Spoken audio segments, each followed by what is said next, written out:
Dans un village très ancien, la beauté ne dépendait pas du visage, mais des cheveux. Reste bien jusqu'à la fin, car ce qui se passait là-bas défie toute logique.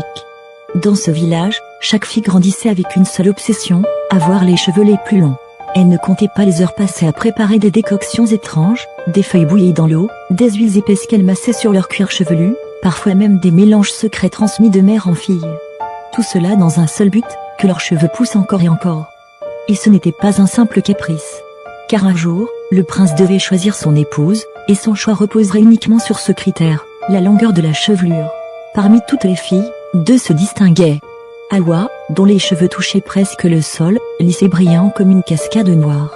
Et Nafi, dont les cheveux étaient splendides, mais plus courts d'un seul centimètre. Un détail qui suffisait à faire d'elle la favorite du village. La jalousie de Nafi devint insupportable.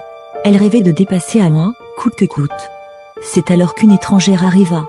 Une femme mystérieuse, au regard profond, portant un grand panier rempli de peignes, d'huile et de ciseaux étincelants. Elle ne tarda pas à annoncer qu'elle venait ouvrir un salon de coiffure au cœur du village. Personne n'avait jamais vu cela auparavant. Les filles étaient intriguées mais aussi méfiantes. Pourtant, la promesse de cheveux plus longs, plus beaux, plus soyeux que jamais, fit vibrer toutes celles qui rêvaient de surpasser Hawa.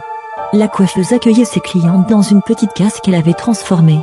À l'intérieur, on sentait des parfums d'huiles étranges, on entendait le cliquetis des ciseaux, le frottement régulier du peigne, et des murmures à peine audibles, comme si elle parlait à voix basse avec elle-même.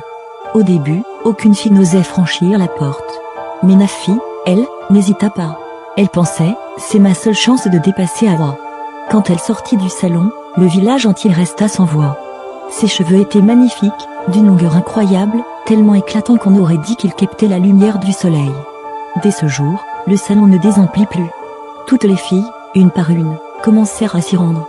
Même celle qui disait au départ, jamais je n'y mettrai les pieds, Nafi, se réveilla le lendemain, prend son miroir, comme d'habitude et découvre qu'elle est devenue chauve. Mais ce que personne ne savait, c'est que dans ce salon, chaque coup de peigne, chaque goutte d'huile déposée sur leur cuir chevelu, avait un prix. Un prix que le village allait bientôt découvrir. Si tu veux la suite, écris partie 2 dans les commentaires.